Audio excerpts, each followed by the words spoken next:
로마서 강의 제2강입니다. 루터의 계를 조금 더 하면, 그래서 루터가 1510년 비텐베르그 대학 구약학 교수로 있으면서 구약학이었지만 역시 로마서입니다. 로마서를 강의하기 시작했어요. 그러면서 갈라디아서 그리고 시편 강의로 이어지면서 루터는 뒤집어졌어요. 루터가 처음부터 종교 개혁을 하려고 시도했던 건 아니에요.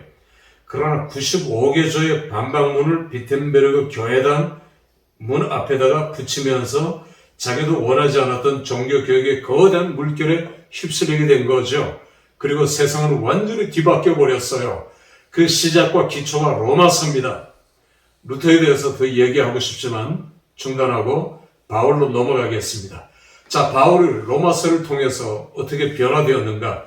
바울 얘기를 조금 자세하게 하도록 하죠.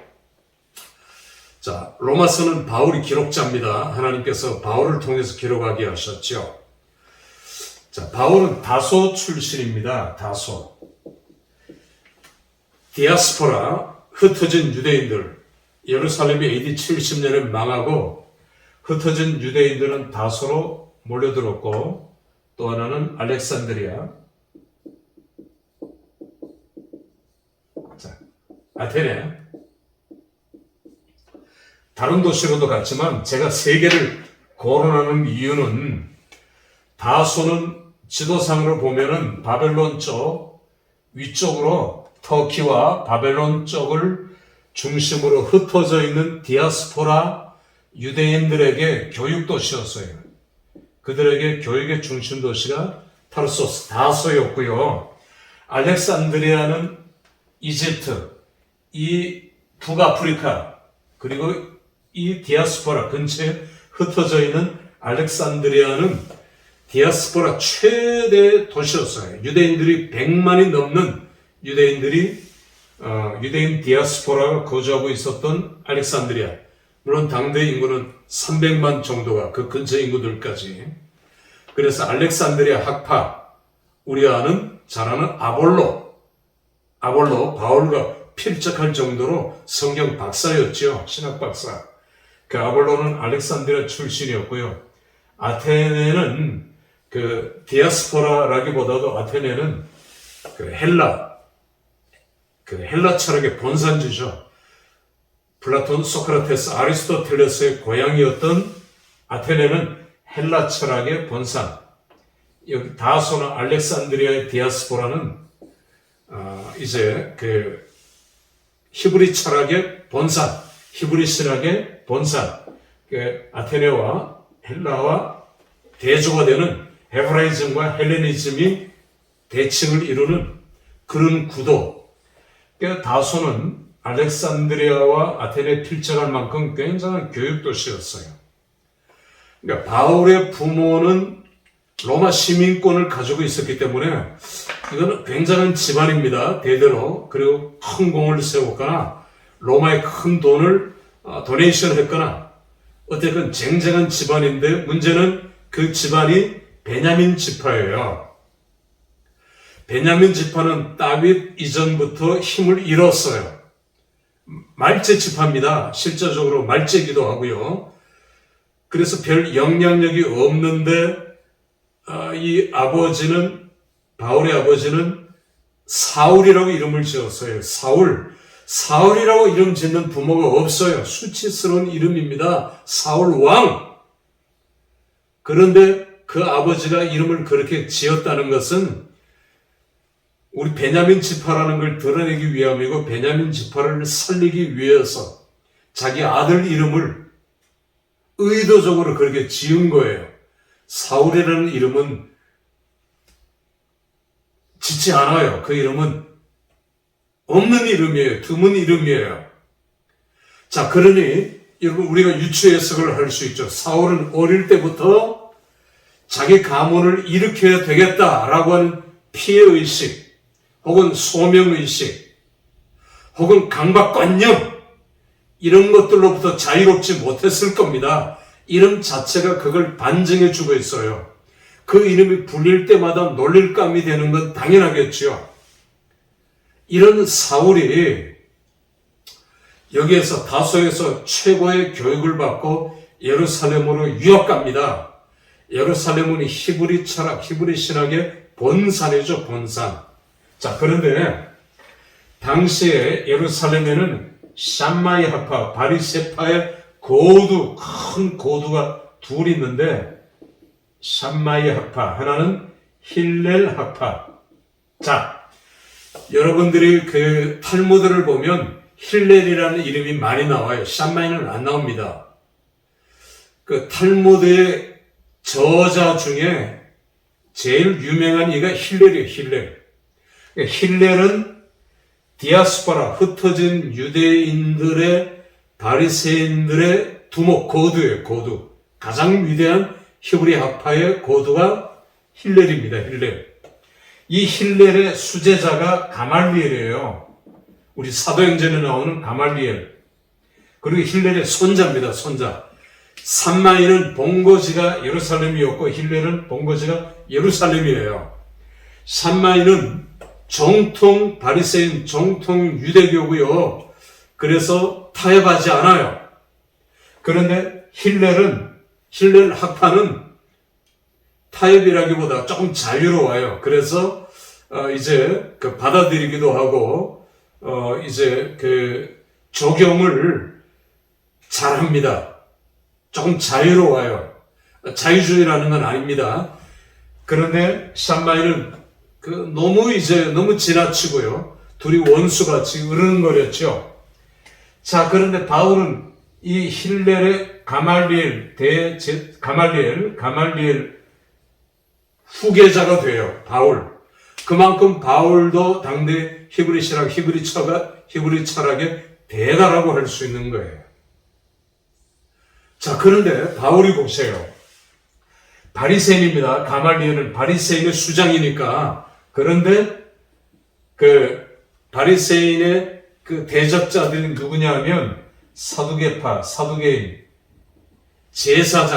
제사장의 수장은 대제사장이잖아요. 대제사장. 가야바. 대제사장의 부하가 됩니다. 바울이 양다리 걸치는 거죠. 여기도 손가락질 받으면서까지 자기 동족을 배반하면서까지 바울은 이 사두개인의 수장 대제사장의 개 노릇을 해요. 왜 이렇게 되었는지 제가 설명했잖아요. 출세지상주의자입니다. 오직 입신양명, 내가 출세하기 위해서 내 동족과 가문을 밟아버리고 나는 대제사장의 개가 되어 대제사장의 공문을 들고 다메섹 당대 최고의 디아스포라 도시 중에 하나죠. 이제 기독교인들이 많이 피신해 살고 있었던 다메섹에 가서 기독교인들을 샅샅이 색출해내서 그들을 죽이려고 했던 기세등등한 바울.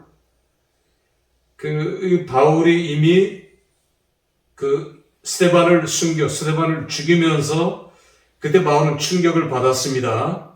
바울은 거기서 기세를 몰아 자기의 부하들과 함께 대제사장의 부하들과 함께 예수 그리스도를 믿는 자들을 색출하기 위해서 가던 다메섹 도상에서 강렬한 빛을 쬐며 부활하신 예수 그리스도를 만나요. 마지막 부활하신 예수 그리스도는 이 바울 앞에 나타나시면서 바울을 변화시킵니다. 이 변화된 바울, 눈이 멀고 아나니에게 안수를 받지요. 이런 기적적인 놀라운 이 역사를 통해서 기독교의 큰 물줄기가 바뀌어지는 것을 우리는 목도하게 됩니다. 이게 하나님께서 사도 바울을 택하신 이유와 목적이었죠. 자, 이제 바울은 이렇게 예수 그리스도의 제자가 되었죠. 여러분, 어제 원수인데 오늘 제자가 되었는데 그걸 누가 믿어주겠습니까? 그래서 바울은 아라비아가 광의적 의미에는 아라비아 광야를 의미하지만 협의적 의미에는 페트라를 의미한다는 말을 제가 다른 과목 시간에 얘기했습니다. 거기서 바울은 3년 동안, 왜냐하면 그 아라비아 광야로 가는 길목이 페트라였고 거기에 그 아레다 왕과의 악연, 거기를 통치하는 그 얘기를 제가 길게 했었어요. 저는 현장에서 그걸 다시 한번 느낄 수가 있었고요. 자, 이 바울 얘기입니다. 이렇게 해서 이제 로마서의 배경 우리가 조금 이해하게 되었고, 로마서의 배경을 조금 더 살펴보면 AD 49년, AD입니다. 기원 후 49년, 주 49년에 글라우디오 황제, 로마의 글라우디오 황제가 유대인들을 추방해요. 로마에서. 로마는 로마 제국, 그 당시에 로마 제국 인구가 1억 5천. 로마 제국의 도시 인구는 약 300만 혹은 350만. 그런데 여기에 살고 있던 유대인, 터를 잡고 있던 유대인들을 다 추방해버립니다. 유대인들이 욕을 많이 먹고 있거든요. 손가락질을 많이 받고 이기적이고 선민사상으로 인한 교만, 참 이건 뭐 뿌리 뽑을 수 없이 깊이 그들 가운데 자리 잡고 있었죠. 그래서 유대인들을 다 추방해버려요. 자, 이제 54년, 5년 후에 글라우디오 황제가 죽고 네로가 즉위합니다. 글라우디오가 죽으면서 유대인들은 다시 로마로 들어오게 되었고요. 이때 로마인들은 한꺼번에 들어와서 여기에서 그들은 생활을 하고 또 예수를 믿는 이들이 급속도로 늘어나게 되었죠. 그래서 AD 56년, 2년 후에 바울은 고린도에서 로마에 있는 교인들을 위해서 전 세계 로마 제국의 중심, 그리고 기독교인들을 위해서 로마서를 기록하게 됩니다. 짧은 2년이지만 이미 유대인들은 여기서 자리를 잡았고요. 자, 여기서 갑과 을, 제가 이런 표현을 썼는데, 갑이 누구냐 하면 이방인, 로마인도 마찬가지죠. 이방인 그리스도인, 이방인 기독교인들이 먼저 터를 잡고 있었어요. 추방되었지만 그들은 터를 잡고 있었고 먼저 들어왔고요. 그리고 나중에 다시 들어온 을이 유대인들 중에서 예수 그리스도를 믿은 유대인 그리스도인들입니다. 이들과의 갈등이 심각했어요. 대표적으로 이게 드러난 것이 대인 명분으로 드러나는 것이 할례잖아. 할례. 이 유대인들 그리스도인들은 할례를 받아야 된다. 이방인 그리스도인들은 뭔 할례냐. 예수님께서 오셨는데 이것 때문에 싸웠잖아요. 다툼이 있었고요. 이게 제일 심각한 것 중에 하나죠. 자, 이렇게 기독교인들이 번성하고 있을 무렵 AD 64년 네로의 절정인데, 네로가 미칠 지경이죠. 미쳤죠. 그러면서 로마가 우리 한국 한강같이 강남 강북으로 되어 있는데, 그가 강남의 왕궁에서 저 강북 쪽을 바라보니까 다 판잣집이에요. 이제 시를 짓는데 네로가 늘 짜증을 냈어요. 기분이 나빴어요. 저기를 쳐다보니까. 그래서 이게 팩트입니다. 부하들을 시켜서 불을 지르게 한 겁니다. 그리고 기독교인이 불을 질렀다. 이렇게 핍박을 하기 시작한 거죠.